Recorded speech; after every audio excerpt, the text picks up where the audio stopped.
CPM പ്രവർത്തകൻ പാനൂർ അനീഷ് വധക്കേസിൽ പ്രതികളാക്കപ്പെട്ട BJP പ്രവർത്തകരെ കോടതി വെറുതെ വിട്ടു. 13 BJP പ്രവർത്തകരെയാണ് വെറുതെ വിട്ടത്. CPM നൽകിയ പട്ടിക പ്രകാരമാണ് പ്രവർത്തകരെ പ്രതികളാക്കിയത്.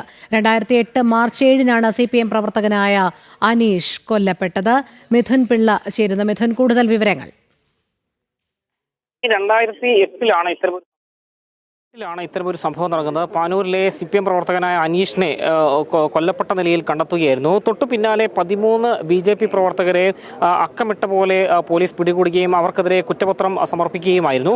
ആ സംഭവത്തിലാണ് ഇപ്പോൾ 17 വർഷങ്ങൾക്കിപ്പുറം നീതി ലഭിച്ചിരിക്കുന്നത്. 13 BJP പ്രവർത്തകരെയും വെറുതെ വിട്ടുകൊണ്ട് കോടതി ഉത്തരവിട്ടിരിക്കുന്നു. നമ്മോടൊപ്പം ഇപ്പോൾ BJPയുടെ സംസ്ഥാന സെക്രട്ടറി കെ രഞ്ജിത്തും ആ കേസിൽ പ്രതിയാക്കപ്പെട്ട ആളുകൾ ഉൾപ്പെടെയുള്ള ആളുകളുണ്ട്. എന്താണ് ഈ 17 വർഷങ്ങൾക്ക് ശേഷം നീതി എന്ത് പറയുന്നു ഈ ഒരു നിമിഷത്തിൽ? അല്ല, വളരെയേറെ സന്തോഷമുണ്ട്. കാരണം ബഹുമാനപ്പെട്ട കോടതി പരിശോധിക്കുകയും ഈ പറയുന്ന 12 പേർ നിരപരാധികളെന്നും കണ്ടതിൽ വളരെയേറെ സന്തോഷമുണ്ട്. കാരണം ഞങ്ങൾ അന്നേരം തന്നെ ഞങ്ങൾ സംശയം രേഖപ്പെടുത്തിയിട്ടുണ്ടായിരുന്നു. കാരണം എന്ന് പറഞ്ഞാൽ ഈ അനീഷിനെ സംബന്ധിച്ചോളം അവിടെ നിരവധി കേസുകളിൽ പ്രതിയാണ് അനീഷ്. മാത്രമല്ല സുബൈറിൻ്റെ കൊലക്കേസിൽ അനീഷ് പ്രതിയായിരുന്നു. അപ്പോൾ സുബൈറിൻ്റെ കൊലക്കേസ് പ്രതിയായതുകൊണ്ട് തന്നെ NDF-ൻ്റെ ആളുകളാണ് കൊലപ്പെടുത്തിയത് എന്ന് ആ സമയത്ത് ഒരു ചർച്ചയുണ്ടായിരുന്നു. പക്ഷേ കേരളത്തിലെ പോലീസ് സ്വാഭാവികമായും ഈ പിണറായി വിജയൻ്റെയും ഇന്നത്തെ മുഖ്യമന്ത്രി, അന്നത്തെ CPM-ൻ്റെ ഭരണകൂടം അന്ന് CPM കൊടുക്കുന്ന ലിസ്റ്റിൻ്റെ അടിസ്ഥാനത്തിൽ പ്രതിപട്ടികയിൽ ആളുകൾ ഉൾപ്പെടുത്തുന്ന രീതിയായിരുന്നു അന്ന്. അതുകൊണ്ട് തന്നെ രാഷ്ട്രീയപരമായി NDF-ൻ്റെ ആളുകളെ അറസ്റ്റ് ചെയ്യുന്നതിന് പകരം BJPയുടെയും RSSൻ്റെയും മുതിർന്ന നേതാക്കളെ ഈ കേസിൽ കൊടുക്കുക എന്നുള്ളത് CPM-ൻ്റെ ഒരു അജണ്ടയായിരുന്നു. അതുപോലെ തന്നെ പോലീസിൻ്റെയും. അന്നേരം അത്തരത്തിൽ പോലീസിനെ ഉപയോഗപ്പെടുത്തിക്കൊണ്ട് BJPയുടെയും RSSൻ്റെയും പ്രവർത്തകന്മാരെ അന്ന് കള്ളക്കേസ് കുടുക്കിയതാണ് എന്ന രീതിയിൽ അന്ന് ചർച്ചയുണ്ടായിരുന്നു. ഞങ്ങൾ ഇത് തന്നെയാണ് പറഞ്ഞത്. ഞങ്ങൾക്ക് ഈ കേസിൽ യാതൊരു ബന്ധവും ഉണ്ടായിരുന്നില്ല. കാരണം അനീഷ് വരെ ഞങ്ങൾക്ക് അത്ര വലിയ വൈരാഗ്യമൊന്നും ഞങ്ങൾക്ക് ഉണ്ടായിരുന്നു. അനീഷ് ഒരുപാട് കേസിൽ പ്രതി തന്നെയാണ്. പക്ഷേ വളരെ ആസൂത്രിതമായി BJPയുടെയും RSSൻ്റെയും പ്രവർത്തകന്മാരെ കേസിൽ ഉൾപ്പെടുത്തുകയായിരുന്നു. പക്ഷേ ഈ കോടതി, ബഹുമാനപ്പെട്ട കോടതി അത് പരിശോധിക്കുകയും ഈ കേസിലെ പ്രതികളെ വെറുതെ വിട്ടതിൽ വലിയേറെ സന്തോഷമുണ്ട്. നമുക്കറിയാം, അന്നത്തെ കാലഘട്ടം എന്ന് പറഞ്ഞാൽ കണ്ണൂർ ജില്ലയിൽ വലിയ രീതിയിലുള്ള രാഷ്ട്രീയ സംഘർഷം നടക്കുന്ന കാലഘട്ടമായിരുന്നു. ഇന്നത്തെ BJPയുടെ സംസ്ഥാന ജില്ലാ വൈസ് പ്രസിഡന്റ് സുമേഷ് അടക്കമുള്ള ആളുകളെ വെട്ടിപ്പരിക്കേൽപ്പിച്ച വലിയൊരു ചർച്ച നടന്ന സംഭവമായിരുന്നു. അന്ന് അതിൻ്റെ അടിസ്ഥാനത്തിൽ വലിയ കൊലപാതക പരമ്പര തന്നെ നടന്നു. അന്ന് തലശ്ശേരിയിൽ തന്നെ സുരേഷ് ബാബു, അതുപോലെ തന്നെ സുരേന്ദ്രേട്ടൻ, അതുപോലെ തന്നെ വെണ്ടുട്ടായി സത്യൻ്റെ കൊലപാതകം എന്ന് പറഞ്ഞാൽ മനുഷ്യ മനസാക്ഷി ഞെട്ടിക്കുന്ന കൊലപാതകമായിരുന്നു. അദ്ദേഹത്തിൻ്റെ തല അറുത്തിട്ട് ആ തല ദേഹത്ത് വെച്ച ഒരു ചിത്രം നമ്മളെല്ലാവരും കണ്ടിട്ടുണ്ടായിരുന്നു. അത്രയും ഭീകരമായ രീതിയിലുള്ള കൊലപാതക പരമ്പര നടക്കുന്ന സമയമായിരുന്നു അത്. ആ സമയത്താണ് ഈ അനീഷ് കൊലപ്പെടുന്നത്.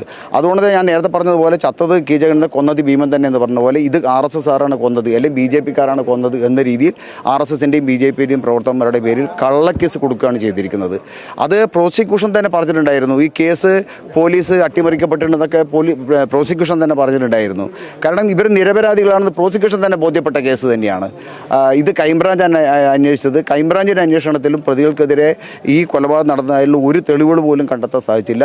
അതുകൊണ്ട് തന്നെയാണ് കോടതി ഈ തലമുടി കീഴ് പരിശോധിക്കുകയും ഇവർ നിരപരാധികളെന്ന് കണ്ടെത്തുകയും അവരെ വെറുതെ വിട്ടതിലും. അതുകൊണ്ട് തന്നെ ബഹുമാനപ്പെട്ട കോടതിയോട് നന്ദി ഉണ്ട്. സത്യത്തെ തിരിച്ചറിയും, ഞങ്ങൾക്ക് നീതി കിട്ടി എന്നുള്ളതാണ് ഞങ്ങൾക്ക് ഇതിൽ പറയാനുള്ളത്. അന്ന് ഈ കേസിൽ പ്രതിയാക്കപ്പെടുകയും ഏതാണ്ട് 17 വർഷത്തോളം നിയമ പോരാട്ടം നടത്തുകയും ചെയ്ത ഇപ്പോഴത്തെ പാനൂരിൻ്റെ മണ്ഡലം പ്രസിഡന്റ് KC വിഷ്ണു കൂടി ചെയ്യുന്നുണ്ട്. എന്താണ് ഈ 17 വർഷത്തെ ഒരു വേട്ടയാടൽ, എന്താണ് പറയാനുള്ളത്? മുന്നേ രഞ്ജിയേട്ടൻ പറഞ്ഞതുപോലെ തന്നെ ആ സമയത്ത് തലശ്ശേരി, പാനൂർ, കൂത്തുപറം മേഖലകളിൽ വലിയ തോതിലുള്ള കൊലപാതക പരമ്പര നടക്കുന്ന സമയത്താണ് അനീഷ് കൊല്ലപ്പെട്ടത്. സ്വാഭാവികമായിട്ടും അത്തരം ആക്രമണ പരമ്പര നടക്കുന്ന സമയത്ത് ഒരു CPM പ്രവർത്തനം കൊല്ലപ്പെട്ട് കഴിഞ്ഞാൽ അത് RSSകാർ ചെയ്തു എന്നുള്ളത് വരുത്തീർക്കാൻ വേണ്ടി CPM-ന് അന്നത്തെ ഭരണകൂട സംവിധാനം വെച്ച് വളരെ എളുപ്പത്തിൽ ചെയ്യാൻ സാധിക്കുമായിരുന്നു. പക്ഷേ ഈ അനീഷ് കൊല്ലപ്പെട്ടതിന് തൊട്ടപ്പുറത്ത് 1 കിലോമീറ്റർ അപ്പുറത്ത് പാറ ടൗണ്. ആ പാറ ടൗണിൽ വെച്ച് പട്ടാപ്പകൽ വൈകുന്നേരം 4 മണിക്കാണ് അതിക്രൂരമായിട്ട് സുബൈറിനെ കൊല ചെയ്യപ്പെടുന്നത്. നൂറുകണക്കിന് ആളുകൾ ആ വലിയ ടൗണിൽ നോക്കി നിൽക്കുകയാണ് ഈ അനീഷും സംഘവും, കൊട്ടേഷൻ സംഘവും സുബൈറിനെ കൊല ചെയ്യപ്പെടുന്നത്. സ്വാഭാവികമായിട്ടും അന്ന് മുതൽ ആ കേസ്, സുബൈറിൻ്റെ കേസിൽ പ്രതികളാക്കപ്പെട്ടവരെ NDF വേട്ടയാടും എന്നുള്ളത് എല്ലാവർക്കും അറിയാമായിരുന്നു. അങ്ങനെ ഈ ഒരു സാഹചര്യം മുതലെടുത്തുകൊണ്ട് NDF-ൻ്റെ പ്രവർത്തകന്മാരാണ്, ആളുകളാണ് അനീഷിനെ കൊലപ്പെടുത്തിയതെന്ന് അന്ന് ആ ഭാഗത്തുള്ള, ഈ കൊല്ലപ്പെട്ട ഭാഗത്തും പാറാട്ടുമുള്ള പാനൂർ ഭാഗത്തുള്ള ആളുകൾക്ക് ഒക്കെ അറിയാമായിരുന്നു. പക്ഷേ ഭരണസ്വാധീനം വെച്ചുകൊണ്ട് ആ ഭാഗത്ത് RSSൻ്റെയും BJPയുടെയും പ്രവർത്തകരും ലീഡർഷിപ്പിലുള്ള ആളുകളെ പ്രതി ചേർക്കുകയും അവരെ ജയിലിലടക്കാൻ വേണ്ടിയുള്ള എല്ലാ കാര്യങ്ങളും ചെയ്തത് CPM ആണ്. പക്ഷേ അത് കോടതി തിരിച്ചറിയുകയും പ്രോസിക്യൂഷന് ഒരു എവിഡൻസും ഒരു തെളിവും ഈ കേസിന് മുന്നോടിയായിട്ട് ഹാജരാക്കാൻ സാധിക്കാത്തതുകൊണ്ട് തന്നെ നമ്മളെ നിരപരാധികൾ എന്ന് പറഞ്ഞ് വിടുകയാണ് ഈ കേസിലുണ്ടായിട്ടുള്ളത്. അതുപോലെ തന്നെ നമ്മുടെ പ്രതികൾക്ക് വേണ്ടി ഹാജരായ അഡ്വക്കേറ്റ് ഈശ്വരൻ, അഡ്വക്കേറ്റ് പ്രേംരാജ്, സുനിൽകുമാർ എന്നിവർ നമ്മളെ സഹായിക്കാൻ വേണ്ട എല്ലാ കാര്യങ്ങളും ഈ കേസിന് വേണ്ടി ചെയ്തിട്ടുണ്ടെന്നുള്ള യാഥാർത്ഥ്യം. 17 വർഷങ്ങൾക്ക് ഇപ്പോൾ നീതി ലഭിച്ചു എന്ന് തന്നെയാണോ കരുതപ്പെടുന്നത്? തീർച്ചയായും ഒരു കേസിൽ പെട്ട് 17 വർഷം ആ കേസുമായിട്ട് നിരന്തരം കോടതി കയറി ഇറങ്ങുക എന്ന് പറഞ്ഞാൽ അത് കേസിലെ പ്രതികൾക്കും അവരുടെ കുടുംബങ്ങൾക്കുണ്ടാകുന്ന വലിയ വിഷമം അത് മാറിക്കിട്ടിയത് വലിയ സന്തോഷമുണ്ട്. അതിക്രൂരമായ പീഡനം ഈ കേസുമായിട്ട് ബന്ധപ്പെട്ട് കേസിലെ പ്രതികളെ വീടുകളിൽ പോലീസിനെ ഉപയോഗിച്ചുകൊണ്ട് CPM നടത്തിയ വലിയ നരനായാട്ട് അതൊക്കെ ആ കാലത്ത് ചർച്ചയായ വിഷയങ്ങളാണ്. അതുകൊണ്ട് തന്നെ ഈ കേസ് വെറുതെ വിട്ടതിൽ നമുക്ക് കുടുംബങ്ങൾക്കും പ്രസ്ഥാനങ്ങൾക്കും ഈ പ്രതികളിൽ നിന്ന് ആരോപിക്കപ്പെട്ട ആളുകൾക്കും വളരെ സന്തോഷമുണ്ട്. കേസുമായി ബന്ധപ്പെട്ട് BJPയുടെ സൗത്ത് ജില്ലാ പ്രസിഡന്റ് ബിജു എളക്കുഴിയോട് നമ്മൾ ചേർന്നത് എന്താണ് പറയാനുള്ളത്? നേരത്തെ ഇവിടെ സൂചിപ്പിച്ചതുപോലെ നിരപരാധികളായിട്ടുള്ള RSS BJP പ്രവർത്തകരെയാണ് ഈ കേസിൽ ഉൾപ്പെടുത്തിക്കൊണ്ട് കഴിഞ്ഞ 17 വർഷമായിട്ട് പീഡിപ്പിച്ചത്. അതിനൊരു പരിസമാപ്തി ഇന്ന് ബഹുമാനപ്പെട്ട കോടതി മുമ്പാകെ ഉണ്ടായിരിക്കുകയാണ്.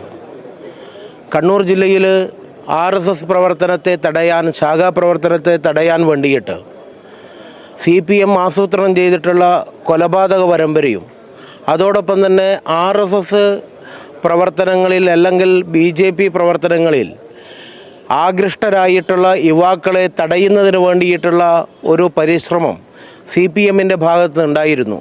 അത് ഒന്ന് ശാരീരികമായിട്ട് അവരെ ആക്രമിക്കുക, രണ്ടാമതായിട്ട് അവരെ മാനസികമായിട്ട് പീഡിപ്പിക്കുക, പിന്നെ RSS പ്രവർത്തകരായിട്ടുള്ള പ്രവർത്തകരുടെ കുടുംബങ്ങളെ വേട്ടയാടുക.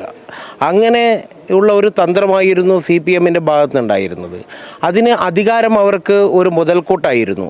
അധികാരത്തെ ഉപയോഗിച്ചുകൊണ്ട് പോലീസിനെ പോലും വിലക്കെടുത്തുകൊണ്ട് പോലീസിനെ കൊണ്ട് പ്രതികളെ ഉണ്ടാക്കി, സാക്ഷികളെ ഉണ്ടാക്കി, അങ്ങനെ നമ്മുടെ നിരവധി പ്രവർത്തകന്മാരെയാണ് കഴിഞ്ഞ ഒരു 40 വർഷക്കാലമായി ഈ മേഖലയിൽ വേട്ടയാടിയത്. അതിന് ഒരു പരിഹാരം എന്ന നിലയ്ക്കാണ് കോടതിയുടെ ഈ ഒരു വിധിയെ ഞങ്ങൾ കാണുന്നത്.